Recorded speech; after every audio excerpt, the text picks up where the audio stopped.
What day did we know? Today. Ay, dito rin po bukas. But today ngayon, ngayon kami nagsabi. We even asked and he Yeah, we confirmed even it. asked this morning and then they said 3 o'clock. Wala na ba? Isa lang. Yung list. Yan na. Check nga lang po kasi ako po ang nakalista today. Opo, opo. Nandiyan po. Ako kami, lagi ano. Hala, sino wala dito na nandito? Bumaba. We don't need to sit, we can stand. Ha? Baka hindi nila alam na magpa-register. Kami registered kami. Registered lahat? Today? Sure? Ba't wala kayo dito? Then the bus is too small. Hanapin yung pangalan nyo. Uy, paano to?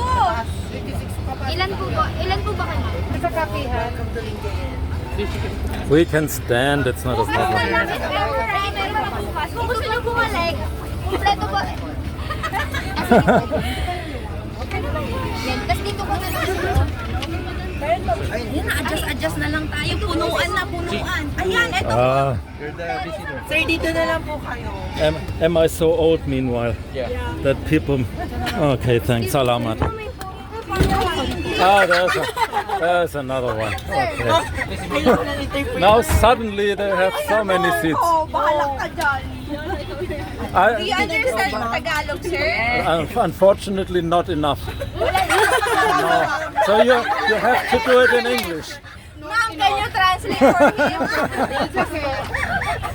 Or maybe you can do it in German. That would even be better. Half British ako, pero wala talaga. Sir, ako pa po. Hindi po magsasalita po ako.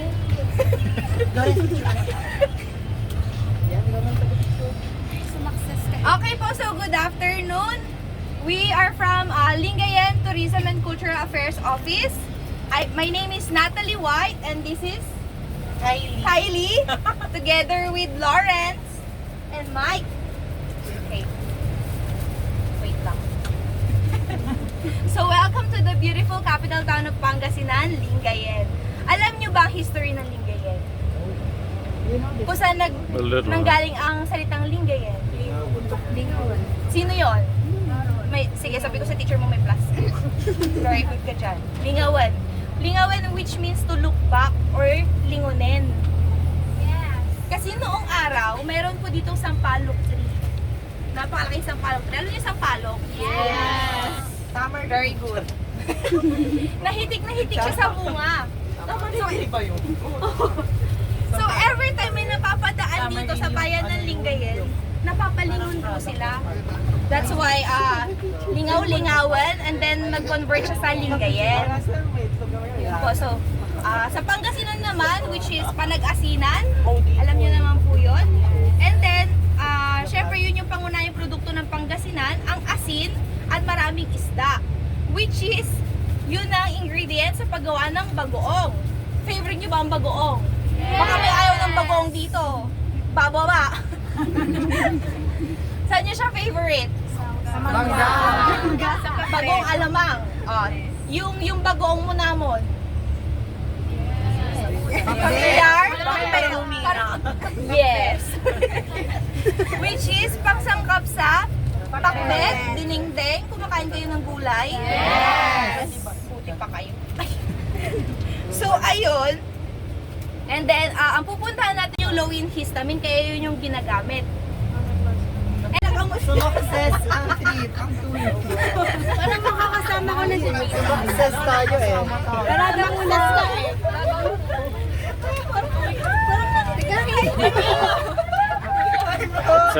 It's a very funny bus ride. Hi. Oops. Wait, that was not good again. Hi. Now, only I did half in the picture. Nasaan yung candy?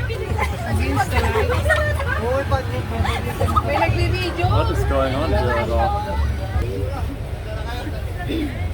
Ganong pas tayo dyan. Singit tayo dyan.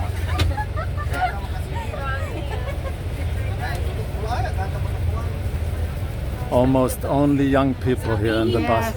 And in Germany, in the bus, there would be only old people. Only as old as me. And here, so many young people. We're the only oldies. Yeah. Philippines. Yeah. That is very nice to see for me, actually. Yes na lang lahat talaga. Yes. Sumakses ka. Yes. Yes. Sumakses ka eh.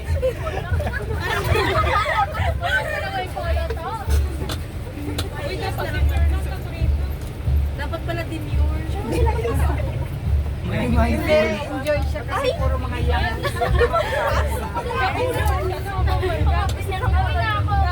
Ano?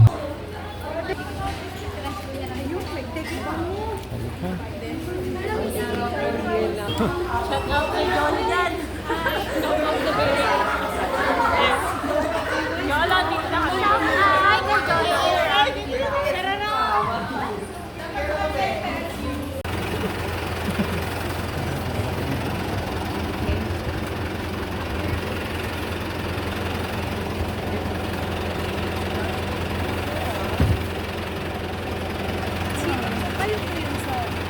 Hindi, bababa kami sa may Castillo na para hindi nakakita ng bayan.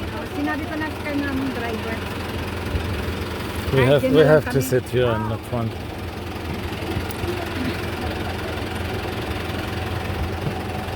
Oh, pati. Pero ano na si Sir, no? Napaka, ano niya, humble, inspiring. Tsaka ano, nagtyaga siyang mag-explain sa atin. May natutunan kayo. Yes! Dapat kasi nag-tour muna tayo bago nag-exam sa Pangasinan sa Yung feedback form ha. yung feedback ko yung ano sa akin ba? Binigay ko sa kanila. Nakatakot pa mas sarili. Answeran ko na. Pagalitan na rin. Pagalitan lang natin siya.